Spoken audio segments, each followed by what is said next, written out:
নমস্কাৰ। ৰাষ্ট্ৰই ইতিমধ্যে গম পায় যে অসমীয়া জাতিক কি ধৰণে প্ৰতিশ্ৰুতি দিব লাগিব আৰু এয়া পালন নকৰিলেও যে হ'ব, এইটো মানে বিশেষকৈ যোৱা 12টা বছৰে কিন্তু তেওঁলোকে গম পাইছে। সাধাৰণতে প্ৰতিশ্ৰুতিটো কিয় দিয়া হয়? ৰাজনৈতিক দলবিলাকে প্ৰতিশ্ৰুতি দিয়ে ইলেকশ্যন নিৰ্বাচনী বৈতৰণিটো পাৰ হ'ব লাগে, সেইটো বেলেগ আৰু কোনো কথা নাই। আন টাইমত কিন্তু প্ৰতিশ্ৰুতি নিদিয়ে দেই। ইলেকশ্যন হৈ যোৱাৰ পিছত কিন্তু আৰু কোনো প্ৰতিশ্ৰুতি, ঠিক ইলেকশ্যনৰ আগমুহূৰ্তত বিভিন্ন ধৰণৰ প্ৰতিশ্ৰুতি আহে। তো গতিকে এইটো ৰাষ্ট্ৰই ইতিমধ্যে গম পাইছে, নোপোৱা নহয়।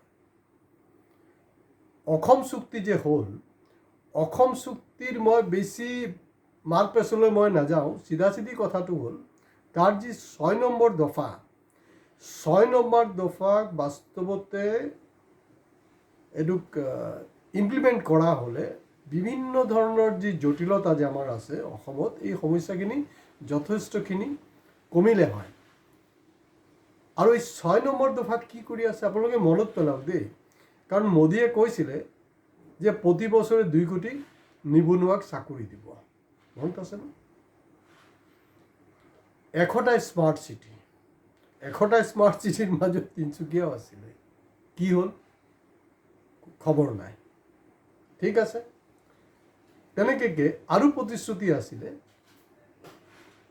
351 টকা চাহ শ্ৰমিকৰ মানে হাজিৰা, জনজাতিকৰণ, চব কিন্তু 100 দিনৰ ভিতৰতে দেই, 5 বছৰ নহয়, 100 দিনৰ ভিতৰত আছিলে। হ'ল জানো? আৰু প্ৰতি বছৰৰ যে নিবনুৱাৰ যে নিযুক্তি, সেইটোক যেতিয়া তেওঁ পালন কৰিব নোৱাৰিলে, তেওঁ ছেকেণ্ড টাৰ্মত কি বুলি ক'লে, নাই নিবনুৱা সমস্যা এনেকৈ আপোনাৰ সমাধান নহয়। আপুনি যদি পকৰা বিক্ৰী কৰে তেতিয়াহ'লেও এইটো এক ধৰণৰ চাকৰি, এইটো এক ধৰণৰ আপোনাৰ আৰ্নিং হয়। তো এই বস্তুটো মানে মোদী কোৱাৰ আগতে কিন্তু আছুৱে গম পাই গ'ল। তেওঁলোকে কি কৰিলে, যোৱা 12টা বছৰ বিশেষকৈ 6 নম্বৰ দফাক লৈ যে লাগি থাকিলে, কাৰণ 6 নম্বৰ দফাটো হ'লগৈ আছুৰ কাৰণে পকৰা হয়। এই পকৰাটো ভাজি ভাজি ভাজি ভাজি তেওঁলোকে কিন্তু দিনবিলাক পাৰ কৰি আছে। তেওঁলোক সংস্থাপিত হৈ গ'ল। কিন্তু আপুনি চাওক, আছুৰ নেতাৰ ঘৰত আজিকালি কেতিয়াবা মানে ED CBI ৰেড কৰিছে নেকি? কেতিয়াও নকৰে, ভুলতো নকৰে। যদিও এই সংগঠন বৰ্তমান যি পৰিস্থিতি, মই 855 জন শ্বহীদক সন্মান জনাই কৈছোঁ, মানে তেওঁলোক শ্মশান যাত্ৰী, জবৰদস্তি জীয়াই ৰাখিছে। আমাৰ এপিছ'ড এই যে লাইক কৰিবলৈ কওঁ, কমেণ্টছ কৰিবলৈ কওঁ, ভিডিঅ' শ্বেয়াৰ কৰিবলৈ কওঁ, ছাবস্ক্ৰাইব কৰিবলৈ কওঁ, তাৰ এটা কাৰণ আছে। মোৰে এপিছ'ড আছে, আপুনি চাব যে জুবিনৰ ন্যায় আৰু জনজাতিকৰণ BJPয়ে নিদিয়ে। চাব এইটো, মই কিন্তু এপিছ'ড কেতিয়াবাই কৰিছোঁ। এতিয়া এই দল সংগঠনে চিঞৰ বাখৰ কৰি লাভ নাই, চব নতুনকিবাদ এইবিলাক চবেই বুজি পায়। 100 দিনৰ ভিতৰত সেই জনজাতিকৰণৰো প্ৰতিশ্ৰুতি আছিলে। এতিয়া প্ৰশ্নটো হ'ল, 100 দিনটো বাৰমে গায়া, 12 বছৰ পাৰ হ'ল।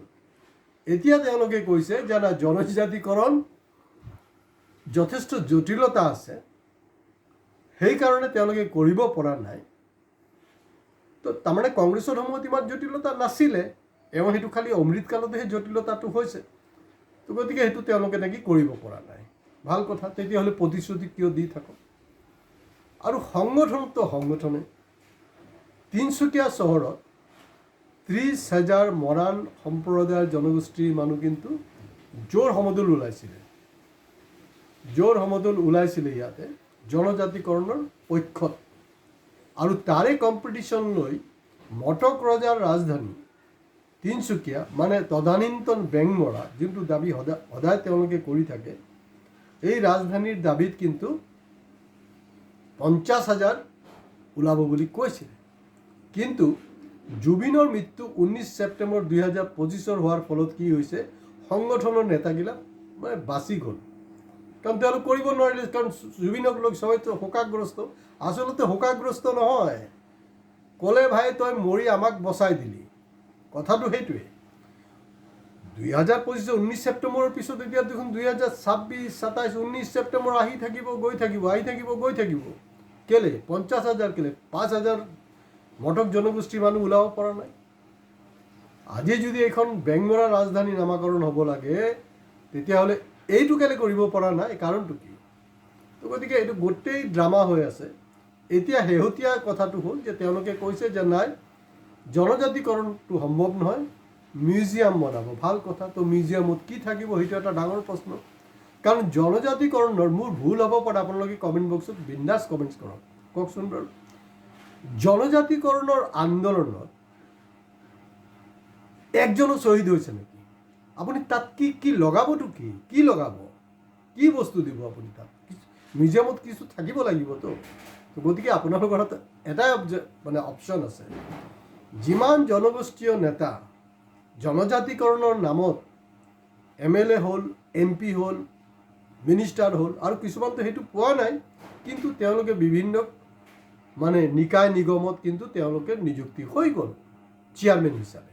চবৰে কিন্তু এপইণ্টমেণ্ট হৈ গৈছে তেওঁলোকৰ, কিন্তু সাধাৰণ যে জনগোষ্ঠী মানুহ তেওঁলোকৰ কিন্তু সমস্যাৰ সমাধান হোৱা নাই। তো গতিকে এতিয়া এই জনজাতিকৰণৰ কথাবিলাক বাদ দিয়ক, এইটো বাদ দিয়ক, কাৰণ সেইটোৰ ফলত কিন্তু জনগোষ্ঠীয় মানুহৰ কোনো উপকাৰ নহ'ব, কোনো ধৰণৰ এক পইচাৰ উপকাৰ নহয়। যদি এইটো জীয়াই ৰাখে জনজাতিকৰণৰ কথাটো, তেতিয়াহ'লে এই নেতাবিলাকৰ কিন্তু ৰমৰমীয়া ব্যৱসায় চলিব, দিন বা দিন তেওঁলোকৰ সম্পত্তি বাঢ়িব। নাম নকওঁ, কিমানজন জনগোষ্ঠীয় নেতাক নাম ক'ব। জনগোষ্ঠীয় নেতাকতো আমি ইমানো পাইছোঁ ন। জনজাতিকৰণ লাগে, তেওঁলোকে আকৌ ৰেল ব্লকেট কৰে, প্ৰশাসনৰ ফালৰ পৰা কোনো আপত্তিও নাই, কোনো অসুবিধাও নাই। আকৌ সেই জনগোষ্ঠীয় নেতাই কিন্তু তেওঁ গৈ আকৌ পীযুষ হাজৰিকাৰ লগত নীলাজৰ দৰে ইলেকশ্যনৰ পিছত কিন্তু ফটো উঠায়। এই কাৰবাৰবিলাক হৈ আছে, এইবিলাক আপোনালোকে চালি জাৰি চাব। তো গতিকে মোৰ প্ৰস্তাৱটো হ'ল যে মিউজিয়ামত এটা কাম কৰক আপোনালোকে, এই যে যিসকলে অতদিনে কেন্দ্ৰীয় মানে আমাৰ পলিটিকেল লিডাৰ নহয়, এই যে জনগোষ্ঠীয় নেতা যে প্ৰতাৰণা কৰি আহিছে জনজাতিকৰণৰ নামত, তেওঁলোকৰ এখন ফটো তাত লগাই দিয়াটো ভাল। তেতিয়াহ'লে অহা প্ৰজন্ম গম পাব যে এই হাৰামিকেইটাৰ কাৰণে আমি জনজাতিকৰণ হোৱা নাই। আজি ইয়াতে শেষ কৰিছোঁ, নমস্কাৰ।